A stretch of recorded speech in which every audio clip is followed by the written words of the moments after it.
ایک کافر ہے عتبہ بن ابی وقاص، اس نے ایک طرف سے ہو کر پتھر اٹھایا اور آپ کو مارا زور سے۔ صحابہ کی نظریں تھی تلواروں پر، نیزوں پر، تیروں پر، وہ پتھر نظروں سے نکل گیا، لہذا وہ ان کے اندر کو چیرتا ہوا جا کر میرے نبی کے منہ پر یہاں لگا، اور اب سیدھا پیچھے ایسے گئے، پیچھے یوں، پیچھے ایک کھڈا تھا، وہ یہاں گردن میں لگا کنارہ تھا، بے ہوش ہو گئے، دانت بھی ٹوٹ گئے، چہرہ بھی خون و خون ہو گیا، اب بے ہوش ہو کے یوں گر گئے۔ صحابہ نے سمجھا آپ شہید ہو گئے تو سب نے زار و قطار رونا شروع کر دیا۔ تھوڑی دیر کے بعد آپ کو ہوش آیا تو صحابہ نے عرض کی یا رسول اللہ اب تو ان کے لیے بد دعا فرما دے، وہ نبیوں میں رحمت لقب پانے والا، مرادیں غریبوں کی برلانے والا، غریبوں کا والی، یتیموں کا مولا۔ تو اب تو حق تھا کہ آپ بد دعا کرتے۔ یہ سامنے امت نہیں ہے، قاتل کھڑے ہیں، کافر۔ آپ نے ہاتھ اٹھائے، صحابہ سمجھے کہ ہوں انہاں دے بیڑے بڑھ گئے۔ اللہم اغفر لقومی فإنہم لا یعلمون، اللہ میری قوم کو معاف کر، انہیں میرا پتہ کوئی نہیں ہے۔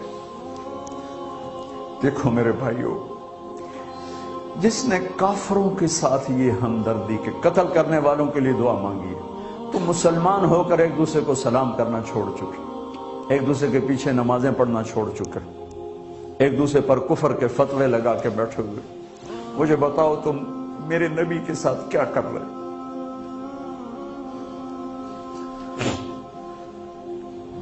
وہ تمہیں فرقوں میں بانٹ کر گئے تھے یا امت بنا کر گئے تھے؟ کیوں اس نادان کھیل میں اپنی زندگی برباد کرتے ہو؟ کیوں نہیں مسلمان بن کے رہتے ہو؟ اس امت میں اختلاف شروع سے ہے، ہمیشہ رہے گا، یہاں تک نہ جاؤ کہ ایک دوسرے پر کفر کے فتوے۔ جنت میں کون جائے گا؟ سنیوں نے کہا وہابی کافر، وہابیوں نے کہا سنی کافر، بریلیوں نے کہا دیوبندی کافر، دیوبندیوں نے کہا بریلوی کافر، شیعہ نے کہا سنی کافر، سنی نے کہا شیعہ کافر۔ جنت میں کون جائے گا؟ کچھ تو بھائیو میرے نبی کی محنت کی قدر کرو۔ میرے نبی تو غیروں کو اپنا بنانے آئے تھے، ہم نے اپنوں کو غیر بنا دیا۔ جو نفرت کی آگ وہاں بھڑک رہی ہے یہاں مت بھڑکاؤ۔ جاؤ میرے دیس میں دیکھو کتنے سر کٹ چکے، کتنے سہاگ اجڑ گئے، کتنی مائیں بے آسرا ہو گئیں، کتنی جوان بیٹیوں کی مانگ ویران ہو گئی۔ کیا اسی کا نام اسلام ہے؟ اسی کا نام عشق رسول ہے؟ اسے وہ دین کہتے ہیں؟ ایک دوسرے کی مسجدوں میں نہیں جاتے ہو، ایک دوسرے کے پیچھے نمازیں نہیں پڑھتے ہو، جنت کے ٹھیکیدار بن گئے ہو۔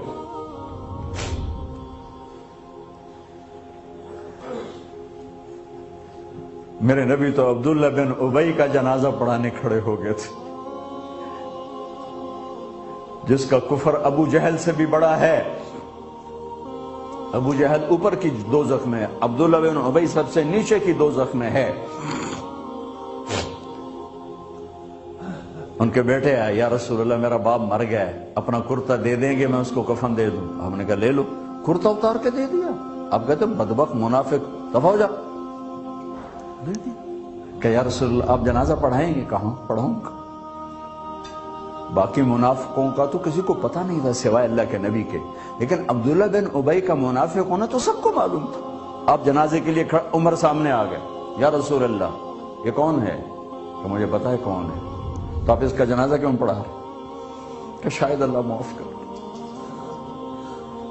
کہ عمر پیچھے ہٹ جا، مجھے پتہ ہے یہ کو، میرے اللہ نے کہا ہے تو ان کے لیے دعا کر یا نہ کر میں معاف نہیں کروں گا، میں کرتا ہوں شاید اللہ معاف کر دے۔ پھر فرمایا کہ میرے اللہ نے کہا اگر تو 70 دفعہ بھی ان کے لیے دعا کر تو میں معاف نہیں کروں گا۔ اگر میرا اللہ کہتا اے میرے محبوب اگر آپ 70 دفعہ اس کے لیے دعا کریں گے تو میں معاف کر دوں گا، تو میں اس کم بخت کا 70 دفعہ جنازہ پڑھا دیتا۔ مجھے بتاؤ تم کہاں سے یہ دین لے کر آئے ہو جس میں تم فرقوں میں بٹ گئے ہو، نفرتوں کی آگ تم نے لگا دی ہے، یہ کہاں سے اسلام آیا ہے؟ میں تمہیں اللہ اس کے رسول کا واسطہ دیتا ہوں، امت بن کے رہو، مسلم بن کے رہو، کوئی گنجائش نہیں، اپنے اپنے عقیدے پر پکے رہو، دوسرے کے لیے گنجائش رکھو۔ کیوں اس قدر ظلم و ستم ڈھائے ہوئے ہیں؟ میں نیا تبلیغ میں گیا، کالج سے نکلا، ہماری جماعت ایک گاؤں میں گئی، ایک مسجد میں، تو امام صاحب آئے، ہمیں ماں بہن کی گالیاں دی اور ہمارے بستر اٹھا کے باہر مسجد دھوو، کتے اندر واڑ آئے۔ میں حیران پریشان، میں تو کوئی نہیں جانتا تھا کہ مذہب کیا ہوتا ہے، فرقے کیا ہوتا ہے، میں تو کالج میں گانے والا تھا، ناچنے والا تھا، جنید جمشید کی طرح، مجھے تو دین کا پتہ تبلیغ سے پتہ چلا۔ میں حیران پریشان کہ یہ مولانا صاحب کہہ رہے ہیں کہ یہ گستاخ رسول ہیں، اور مسجد دھو دو باہر کھڑے ہو، یہ مسجد میں کھڑے ہو کر ماں کی گالی دے رہے ہیں، بہن کی گالی دے رہے ہیں، تو پھر معیار دین کیا ہے؟ اتنی نفرت، اس قدر دوریاں۔ اگر ہم کافر تھے تو ہمیں گلے سے لگاتے، ہمارے نبی کی طرح ہمیں کھانے کھلاتے، ہمیں پانی پلاتے، پھر ہمیں بات سمجھاتے، لیکن ماں بہن کی گالیاں، مسجد میں کھڑے ہو کر، امام مسجد۔ ہم پنجاب کے زمیندار ہیں، گالی دینا ہماری سرشت میں ہے، لیکن مسجد میں کانپ جاتے تھے کہ کسی کو الو کا پٹھا بھی کہہ دے۔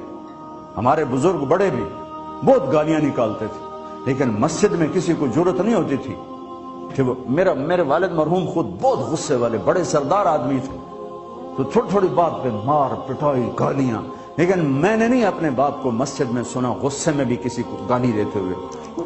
ماں بہن کی گالیاں نکالو، وہ ساتھ یہ کہہ رہے ہیں کہ یہ گستاخ رسول ہیں، ہم یہ کافر ہیں، ان کو نکال دو، کتے آ گئے، مسجد دھوو۔ میرے نبی کے دور میں تو کافر آ کے مسجد میں ڈرتے رہتے تھے۔ میرے بھائیوں، جو میں عرض کر رہا ہوں، میں اپنا دکھڑا بیان کر رہا ہوں، اس کی سنگینی کو سمجھو۔ یہ پاؤنڈ ڈالر نہیں بچائیں گے جب ہم آپس میں ٹوٹ جائیں گے۔ اللہ نے مجھے دنیا میں پھرنے کا موقع دیا، بار بار دیا، اسی تبلیغ کے سلسلے میں۔ سب سے زیادہ میں اسپین میں جا کے دکھی ہوا، اور میرا دکھ یہ نہیں تھا کہ ہماری یہاں 800 سال حکومت تھی اور ختم ہو گئی، میرا دکھ یہ تھا، میں اس پہ رویا مسجد قرطبہ میں، کہ جس وجہ سے اسپین تباہ ہوا، وہ ساری وجہ میرے دیس پاکستان میں موجود ہے اس وقت، اور ہوش نہیں ہے کسی کو۔ مذہب پر لڑائی، سیاست پر لڑائی، دین پر نفرت، سیاست پر نفرت، قوم پہ نفرت، صوبے پہ نفرت، پیشے پہ نفرت، نفرت نفرت نفرت۔ میرے نبی نے پوچھا اسلام کا سب سے مضبوط عمل کیا ہے؟ صحابہ نے کہا نماز، آپ نے کہا نہیں۔ صحابہ نے کہا جہاد، آپ نے کہا نہیں۔ صحابہ نے کہا روزہ، آپ نے کہا نہیں۔ صحابہ نے کہا حج، آپ نے کہا نہیں۔ کہ یا رسول اللہ پھر آپ بتائیں؟ فرمایا دین کا سب سے مضبوط عمل محبت ہے، محبت ہے، محبت ہے۔